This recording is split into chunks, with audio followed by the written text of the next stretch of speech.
Shalom, shalom, peuple de Dieu. Je vous salue tous au nom de Jésus-Christ. Je viens vous parler de quelque chose qui concerne la nation ivoirienne, la Côte d'Ivoire. Cette histoire a un trait avec l'histoire du serviteur de Dieu, le prophète Élie Pada. Cette histoire qui est en train de chauffer maintenant dans les réseaux sociaux. Ce prophète qui a été enlevé par le gouvernement ivoirien.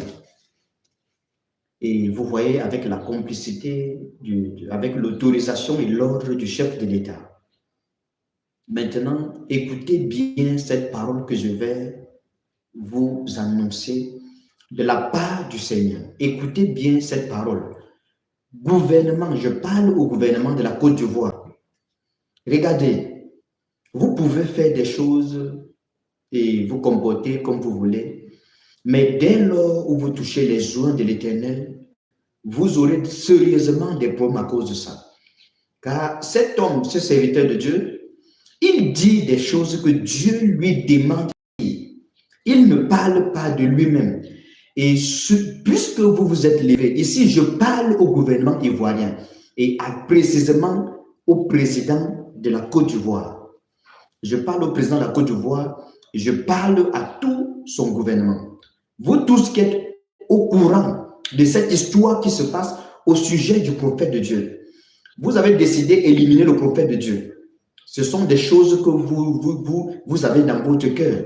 Et vous ne savez pas, vous ne connaissez pas comment le peuple va réagir. Car voici ce qui vous retient maintenant. Pour accomplir cette idée, c'est-à-dire cette idée méchante, parce qu'elle est méchante. Oh, souvenez-vous, il est écrit dans la parole de Dieu, celui qui vous reçoit, me reçoit. Celui qui vous rejette, me rejette.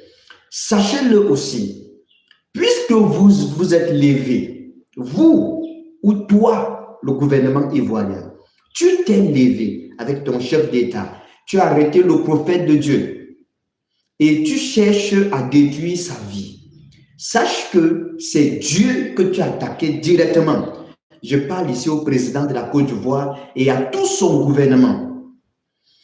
Parce que vous voulez étouffer la vérité. Écoutez-moi bien. Je vous dis ceci au nom du Seigneur. La même chose qui arrive au Gabon est sur le point d'arriver en Côte d'Ivoire. Notez bien ce que je vous dis maintenant. La même chose qui est arrivée au Gabon est sur le point d'arriver en Côte d'Ivoire. Il faut que vous, les Ivoiriens, que les chrétiens ivoiriens, les chrétiens de la Côte d'Ivoire, priez beaucoup pour votre nation. Parce qu'il y a quelque chose, il y a un vent, ça je vous dis la vérité, Dieu veut secouer la Côte d'Ivoire. Vous comprenez? Dieu veut secouer la Côte d'Ivoire. Ce que je vous dis, c'est la vérité. Dieu veut secouer la Côte d'Ivoire. Mais vous savez, quand les autorités, ça dit, se lèvent, se dressent contre le Seigneur, vous savez, il y a des innocents qui peuvent subir. Priez afin que Dieu préserve les innocents. Mais je vous dis, à ce qui concerne le chef, le baobab de la Côte d'Ivoire, Dieu veut te déraciner. Note bien ceci, Dieu veut te déraciner. La première fois que vous avez saisi un serviteur de Dieu à l'église en plein culte, ce que vous ne pouvez pas faire avec les musulmans, ce que vous ne pouvez pas faire avec les autres religions, parce que vous méprisez le christianisme, parce que vous méprisez l'église du Seigneur Jésus-Christ. Il y a d'autres pasteurs qui se sont levés et qui ont encouragé. Ils disent qu'ils sont des archevêques, ils disent qu'ils sont je ne sais pas quoi. Écoutez-moi, écoutez-moi, vous, le gouvernement, vous tous les membres du gouvernement et votre chef de l'État, si vous êtes sage, arrêtez votre idée, annulez ce que vous voulez faire. Sinon, ce qui est arrivé au Gabon, notez cela, va arriver en Côte d'Ivoire. Mais je vous dis, la décision qu'il y a dans le cœur de Dieu de secouer la Côte d'Ivoire n'a pas changé. Parce que quand le pouvoir en place se lève pour défier Dieu, et là, le ciel se met en action. J'espère que vous notez cela. Parce qu'il y a des choses, quand on parle comme ça, quand on annonce, les gens écoutent, mais ils font la sourde oreille. Mais je dis cela, je ne vais pas beaucoup parler. Et c'est ce que je voulais vous dire. Ce prophète-là est un prophète de Dieu. Lui, il n'a pas fait quelque chose de mal. Il a annoncé la parole de l'Éternel. Vous savez combien de temps ça a pris au Seigneur pour former un prophète comme ça, et vous vous levez un beau matin parce que c'est vous le gouvernement, parce que tu es le président, parce que je ne sais pas quoi, tu as l'autorité physique que Dieu t'a donnée et tu décides d'éliminer, d'effacer un prophète de Dieu comme ça. Est-ce que c'est le plan de Dieu? Est-ce que c'est la volonté de Dieu? Non. Dieu a pris le temps pour former ce prophète. Vous voyez, il faut faire attention. Côte d'Ivoire, prie pour ton gouvernement, car ton gouvernement se dresse contre le Seigneur. Et quiconque se dresse contre le Seigneur a des problèmes, car personne ne peut s'opposer à lui. L'apôtre déclare que Dieu fait ce qu'il veut. Et qui peut s'opposer à lui? Qui dira au Seigneur, pourquoi tu fais comme ça? Dieu est celui qui détient le pouvoir. Il renverse les rois et il établit les autres. Il change les temps et les saisons. Il y a trop de choses qui se passent avec le leader de la Côte d'Ivoire, que je n'aimerais pas parler ici. Mais il y a trop de choses qu'il a fait concernant pour s'opposer à beaucoup de plans de Dieu. Pas seulement dans votre pays, même dans les nations des alentours. Et avec ce qu'ils ont fait maintenant, ça a rappelé toutes ces choses. Dieu a déposé tous ces sujets sur sa table. Ça, je vous dis la vérité. Notez ce que je vous dis maintenant. La Côte d'Ivoire va traverser un temps de turbulence, car Dieu veut secouer. Et je vous dis la vérité, pendant que je parle, je vois quelque chose qu'on est en train de déchirer. Vous vous souvenez ce qui s'était passé avec Samuel et Saül? Quand Saül a arrêté le pan de la robe de Samuel et a déchiré une partie du manteau. Et Samuel lui a dit, de la même manière que tu as déchiré mon manteau, tu as déchiré la royauté. Dieu déchire la royauté de dessus toi. Écoutez-moi, Dieu a établi. Tout a été établi, vous comprenez? Ce que je vous dis, c'est la vérité. Le dirigeant de la Côte d'Ivoire de maintenant a atteint le ciel. Ça, je vous dis la vérité. La Côte d'Ivoire va traverser des temps de turbulence. Regardez, vous allez voir les jours qui sont en train de venir. Et je vous dis, ne soyez pas surpris qu'il y ait un renversement. Ne soyez pas quoi? Surpris. Shalom, shalom, ma soeur. Ne soyez pas surpris qu'il y ait quoi? Un renversement. Car Dieu est déjà en train de tout préparer. On est en train de préparer quelqu'un qui est sur le point de revenir. Et je vous dis la vérité, Dieu risquerait de prendre une ancienne personne qui était là pour l'établir. Pourquoi? Car le gouvernement en place s'est levé contre Dieu. Et si cette courte vidéo peut arriver auprès des autorités de la nation, je vous dis la vérité, si vous êtes sage, libérez le serviteur de Dieu. Mais si vous voulez accomplir votre idée, vous verrez ce que, je ne sais pas, je n'ai pas envie de trop parler. Mais je vous dis, ce qui est arrivé au Gabon veut arriver en Côte d'Ivoire. Ce qui est arrivé au Gabon veut arriver en Côte d'Ivoire. J'espère que vous comprenez cela. J'espère.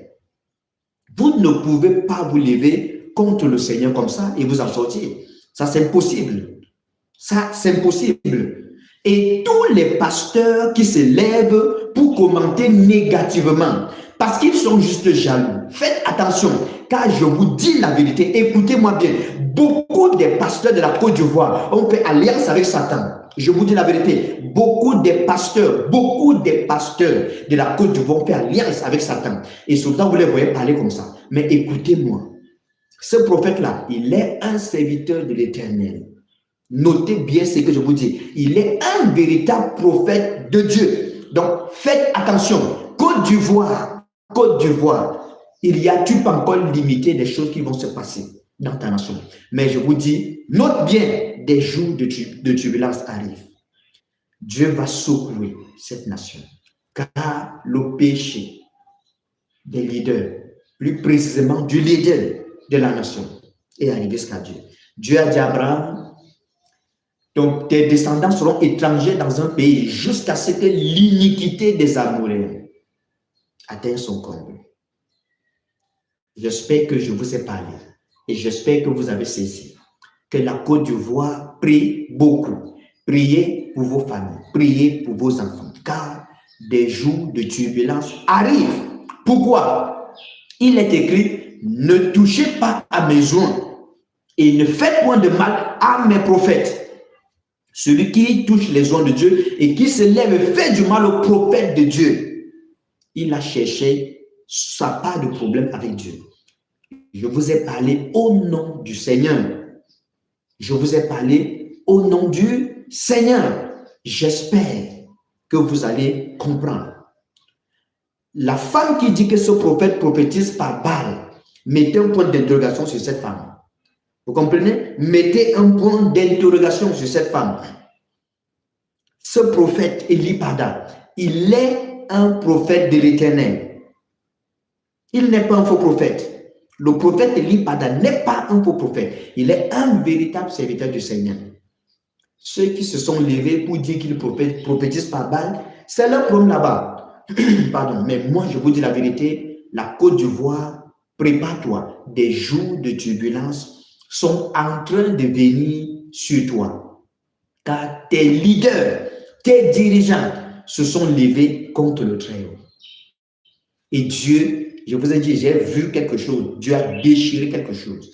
Dieu déchire autre chose pour mettre une autre. Préparez-vous. Je ne sais ni le jour ni l'heure, mais je vous dis ce qui vient dans mon esprit.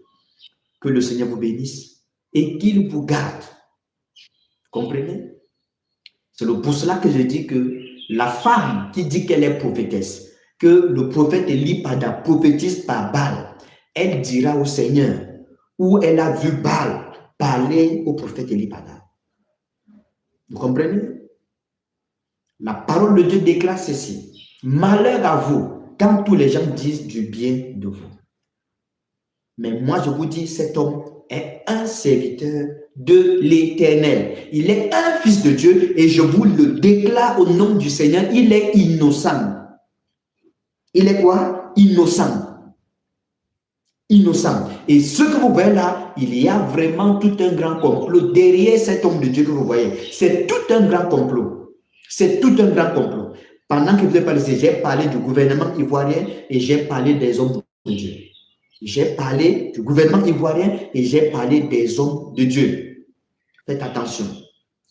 J'avais parlé au gouvernement gabonais quand ils ont pris le prophète Emmanuel Zoma, qu'on disait que c'est un faux prophète, car le prophète Emmanuel Zoma n'est pas un faux prophète, il est un prophète de l'Éternel. Vous comprenez? Il est un instrument de l'Éternel. Vous comprenez?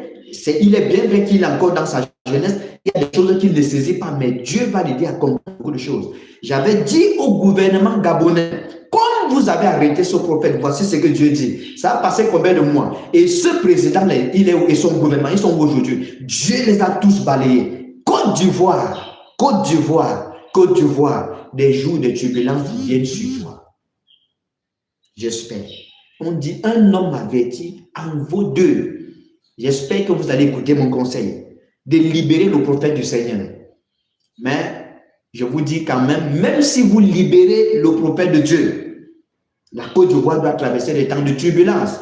Et je vous dis, pour vous qui m'écoutez, qui êtes en Côte d'Ivoire, priez beaucoup que le Seigneur vous oriente vers les véritables. Car beaucoup comme ça ont fait des pactes avec Satan. Beaucoup ont fait alliance avec Satan. Mais celui qu'on a arrêté là, il est véritable et il est innocent.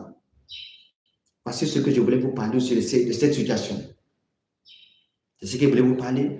Que le Seigneur vous bénisse. Shalom, shalom.